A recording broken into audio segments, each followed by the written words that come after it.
कि गुरु और शिष्य का इतना लगाव, इतना अपनापन होना चाहिए जैसे सुई में धागा डाल दे वो लटकता है, सुई के साथ ही लटकता रहेगा और नीचे मार देगा गांठ वो लकड़े को नहीं क्योंकि भी। तो ऐसे अपना लगाओ अपने सच्चे गुरु में इत लगा लो। तो ये हुआ गुरु शिष्य का प्रेम, गुरु शिष्य का जो आपस में संबंध। जब हम यहाँ से जाएंगे तो आपकी यहाँ से मृत्यु होगी तो आपको गुरुजी ही इतना लगाव होना चाहिए गुरुदेव में कि हमने जो कुछ नहीं चाहिए, परमात्मा गुरुजी आज्ञा पाओ मेरे। तो वो फिर ऐसे आप सीधे वहीं पहुंच जाओगे जहाँ आशा था वासा हुई। तो अब जैसे गुरु और शिष्य का ऐसे लगाव होना चाहिए जो सुई में डोरा रे। तो ऐसे कहा कि फिर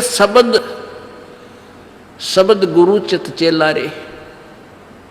जो मंत्र गुरु जी ने आपको दे दिया वो तो तेरा शब्द, और इस चित्त ने, इस मन ने उस शब्द जो मंत्र दे रखा है उसका चेला बना दे। इस मन को उस मंत्र का, इस सुरत शब्द समावे। तेरी सुरती, तेरी मन, तेरी आत्मा उस दिए हुए मंत्र के साथ ऐसे चिपकी रहे, ऐसा ध्यान रखे, इतना उसका सेवन करे जो सुई में डोरा रे। यानी ऐसे सुरत और शब्द इसको बोलते हैं। जो गुरुजी ने मंत्र आपको दिया है उसके साथ इस मन को इतना जोड़ दे जैसे गुरु और चेले का प्यार हो। तो अब कहते हैं सुर कहे कबीर सुनो भी साधो, अब शब्द गुरु चित चेला रे। गुरु और शिष्य का जो लगाव है ऐसा ही इस मन को इस मंत्र के साथ ऐसा लगाव लगा, यानी एक पल बीच न दूर ना हो दे। होले सुहागण सुरता चार मालिक गुर जाना है हेतु तो। होले सुहागण सुरता चार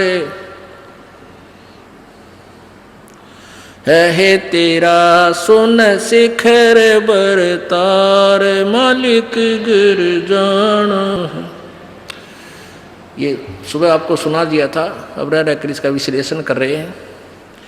अब नित्यानंद जी, ये तो कबीर जी का अमाणी जो आगे आपको सुनाई जा रही है। इससे पहले संतों शरण लाग के सुरत शब्द समाह, शंख असंकों को सत्रे पिया का देश, और एक पलक में पाइए ले सतगुरु उपदेश। ये ठीक है कि एक पलक में पाइए ले सतगुरु उपदेश। अब 16 शंख कोश की दूरी पर सतलोक है पाताल लोक से, और पूरे संत से नाम लेने के बाद फिर देर नहीं लगे मालिक पाने की। लेकिन आपके अंदर आपके हृदय में ऐसी श्रद्धा मर्यादा अंतिम श्वास तक बनी रहे। सुन सलहली सैल है गगन मंडल के माँ, और प्रेम बिना पावे नहीं चाहे कोट समाधि ला।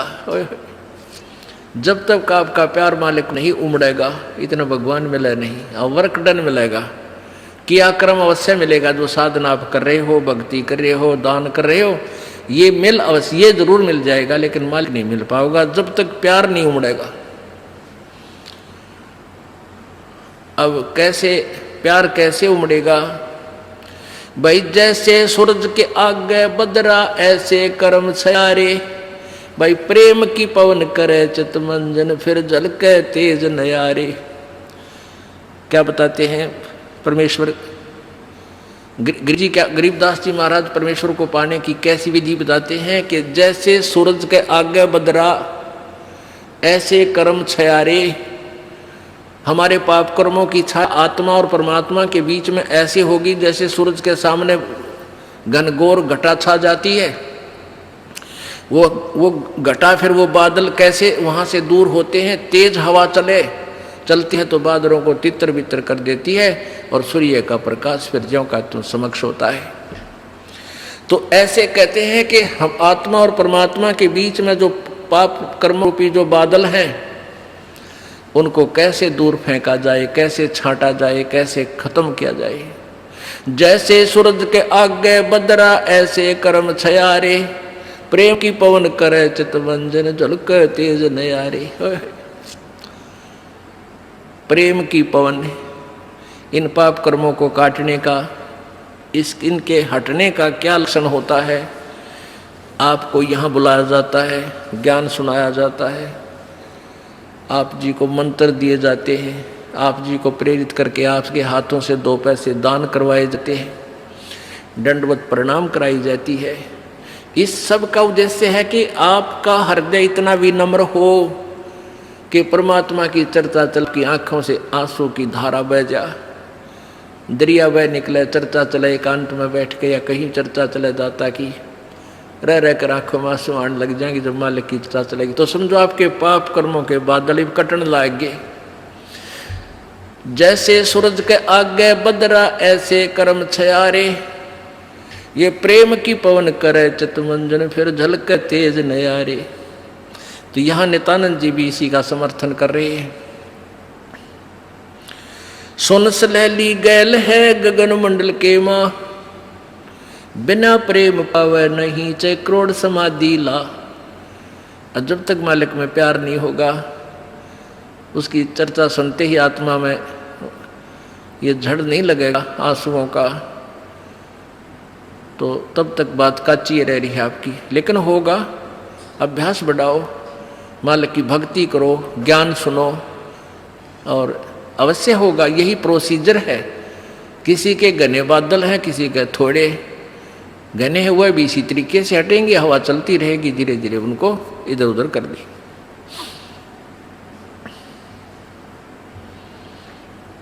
अब आपको बताया था कि जैसे नित्यानंद जी स्वर्ग सत्र के प्लेयर थे। अब जैसे डिस्ट्रिक्ट लेवल पर यानी जिला स्तर पर बच्चे खिलाड़ी खेल खेलते हैं, नियम वही होते हैं उनकी एक ही जैसे, और जो राज्य स्तर पर खेलते हैं उनके भी नियम वही होते हैं, लेकिन लाभ गणा होता है। और जो राष्ट्रीय स्तर पर खेलते हैं नियम उनके भी वही होते हैं, और जो इंटरनेशनल लेवल पर खेलते हैं नियम उनके भी वही होते हैं। तो नित्यानंद जी जो बता रहे हैं ये वही नियम वही है। अब क्या बताया उस परमात्मा की यहाँ जाने का। परमेश्वर क्या बताते हैं, होले सुहागण सुरता त्यार तुझे माल्य के घर जाना है। अब सुहागण कौन है और कुंवारी कौन है? जिन आत्माओं को पूर्ण परमात्मा संत से प्रभु का नाम नहीं मिला तो वो तो कुंवारी है, और जिनको परमात्मा का नाम मिल गया उनकी सगाई होगी परमात्मा से, गुरु बिचौले ने उनकी सगाई करवा दी। अब जिनको परमात्मा का नाम मिल गया तो आपकी सगाई होगी उस मालिक से, पूर्ण परमात्मा से, और गुरु बिचौले ने आपका यू नाता जोड़ दिया। तो इसलिए कहा कि होले सुहागण सुरता त्यार, जो उपदेशी आत्माएं हैं वो सुहागण हैं, और जिन्हें नाम नहीं लिया है वो अभी कुंवारी है।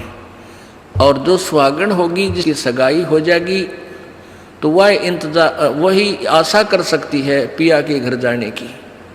कुंवारी का भी कोई ऊद सूद नहीं होती, लेकिन तरीका यही है पिया के घर जाने का, उनको भी सगाई करवानी पड़ेगी, नाम लेना पड़ेगा, गुरु बनाना पड़ेगा। तो उन सुहागन आत्माओं को, उपदेशी आत्माओं को परमात्मा कहते हैं होले सुहागन सुरता त्यार तन माल्य के घर जाना है। अब तुझे वहां जाने का तेरा काम बन गया, यानी स्टार्ट हो गया ये प्रोसीजर। ब्याह भी होगा, सगाई हुई है तो ब्याह भी होगा, ब्याह होगा तो फिर सारा काम होगा, पति के घर भी जाएंगे। तो हम स्टार्ट कर चुके हैं, हमारा काम शुरू हो गया। फिर क्या बताते हैं,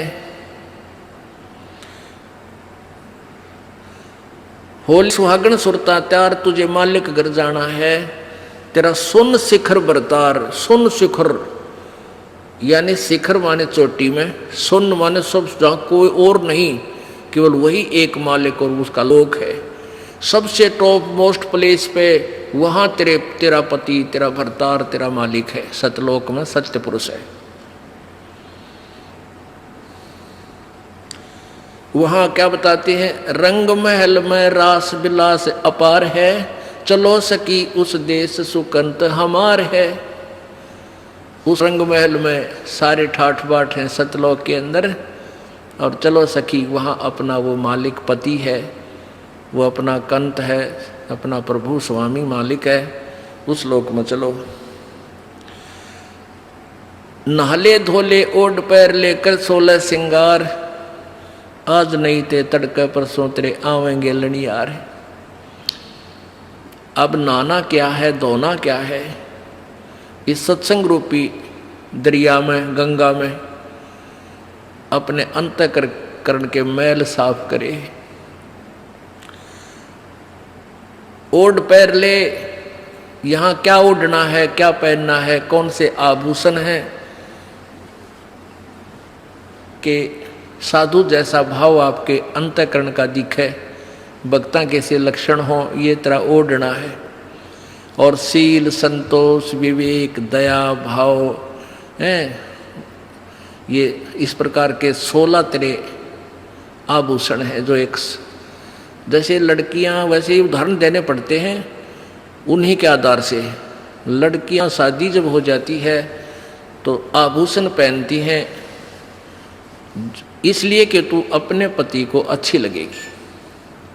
तो परमात्मा हमारा पति है, वो हम उसको कैसे अच्छे लगेंगे जब हमारे ये आभूषण होंगे, नम्रता होगी, दया होगी, शील, संतोष, विवेक से हम चलेंगे, किसी की आत्मा नहीं दुखावेंगे, हैं, इस दान धर्म करेंगे, सेवा करेंगे, तो तब उस मालिक को हम अच्छे लगेंगे, पसंद होंगे, तब वो हमें स्वीकार करेगा। और सुमन, ध्यान, भक्ति, ये पांचों यज्ञ करके अपनी कमाई करके अपना दहेज बना ले। फिर क्या बताते हैं, आज नहीं तो तड़के परसों, या अब तेरा कभी ना कभी जाने का समय अवश्य आएगा।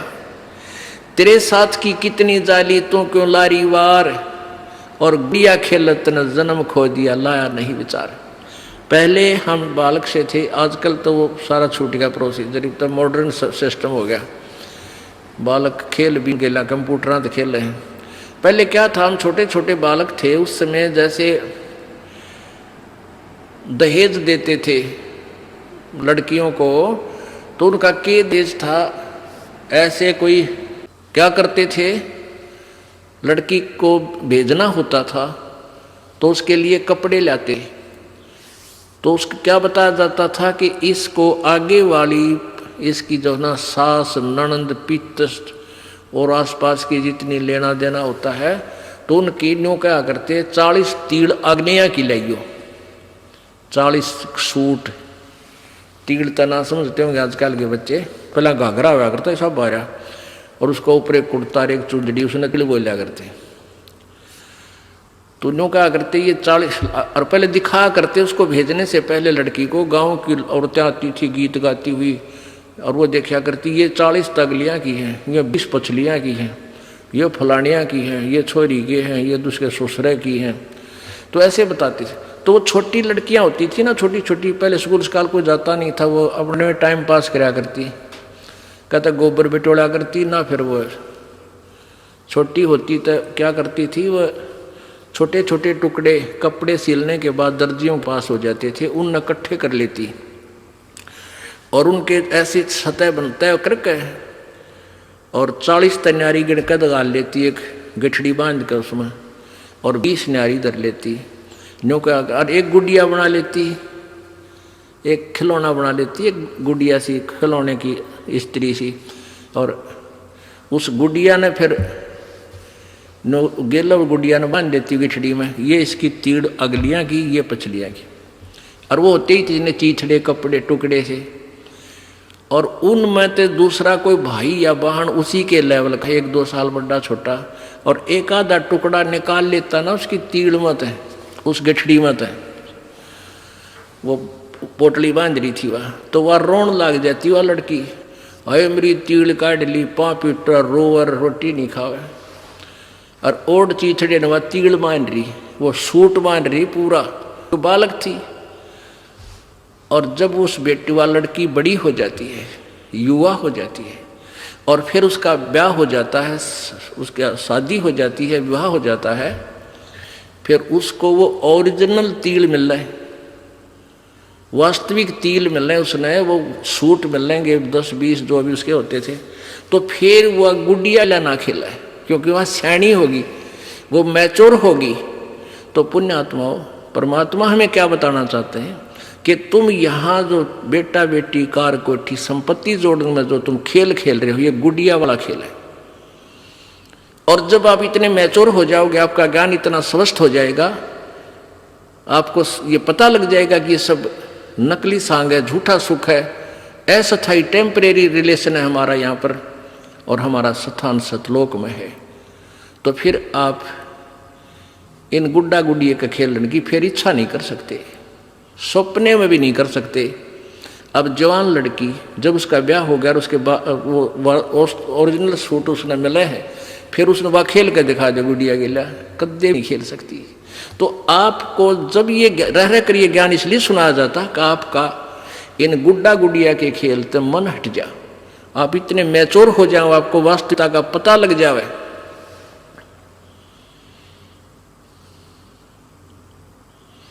तेरे साथ किए कितनी जाली, तू क्यों लारी वार, गुड़िया खेलत जन्म गवाया, लाया है नहीं विचार, मालिक के घर जाना है। कितने ते गुड़िया खेल खेल जन्म खो दिया अपना सारा, ये कार कोठी बेटा बेटियां की जोड़ तोड़ में लगा रहा। अब उस सच्चाई से परिचित हो, फिर पुनः इन गुड़िया से नहीं खेलेंगे। अब तो चलो हैं, अब का जावे कहाँ, फिर भक्ति से ज्ञान से और कुछ ही समय दिनों में ऐसा समाधान आपका प्रभु कर देगा। बालक बच्चे भी आपके भगवान से डरने वाले, महात्मा की भक्ति करने वाले होंगे, और कुछ दिनों में आपको फ्री कर देगा प्रभु। अब भक्ति करें, बच्चे इतने बुद्धिमान समझदार हो जाएंगे, भगवान से डरने वाले होंगे कि अभी माता पिता ने अपना पूरा काम कर दिया, अभी इनको डिस्टर्ब ना करो। और वो परमात्मा विश्वास करने वाले होंगे कि अभी हमारा किया हमें मालिक जरूर देगा। तो इस प्रकार आपको फिर यहाँ से निकालने का एक सुअवसर परमात्मा देगा, और तभी आपका मोक्ष संभव है। तो ये परमात्मा ही करवाएगा, अपने इसके चरणों में पड़ा रहना है। कैसे? द्वार धनी के पड़ा रहे, धक्के धनी के खावे, 100 काल चकजोल ही पर द्वार छोड़ ना जावे। इसका यही तरीका फार्मूला बताया है कि अपने सच्चे सतगुरु के द्वार से दूर नहीं हो जा। चाहे कितना झटके पटके काल दे, आपको छोटी मोटी हानि भी होती होने दे, कोई वो भी मालिक की रजा है, उसमें आपके ना ही होने में आपका हित होगा, ये सत्य मान लेना। तो फिर आपने हर पहलू को अपनाना होगा कि राज्य क्रमता राम की रजा धरे जो शीस, दास गरीब दरस परस तिन बैठे जगदीश। कच्चा हीरा कृच हुए नहीं सह गण भार, और ऐसा मन ये हो रहा वहां लेख ले करता रहे। एक हीरे की परख करने का क्या तरीका बताया है? ऐरण के ऊपर एक लोहे का ऐसा थंब बसा हुआ धरती में गाड़ रखा हो, इतना ऊपर वो 8 बाई 8 इंच चौड़ा उसका ऊपर का सरफेस होता है, और ऊपर तक घन इतना बारा 2 दड़ी पक्के का लोहे का डंडे में और उसको न्यू मारा करें। ऐरण के ऊपर लोहे के उस ऐरण पर रखकर लोहे के उस पटड़े से पर हीरा रख दिया जाता है, और ऊपर से घन ठोका जाता है, और हीरे का निशान भी नहीं होता, वो पक्का है। और जब वो कच्चा है तो क्रच हो जाएगा, उसमें निशान पड़ जाएगा, टूट फूट जाएगा। तो कहते परमात्मा तुम्हारा वहां ऐसे परीक्षा लेगा, आपको यहां से पार करने के लिए ऐसे घण मार के देखेगा। कच्चा हीरा कर्च हुए नहीं सह घण भार, नहीं सह घण मार, और ऐसा मन यू हो रहे जहां फिर लेखा ले करता रहे। तो परमात्मा कहते हैं कि समझा है तो शर दर पाओ, बहुर नहीं रे ऐसा दाओ। बोलो सतगुरुदेव।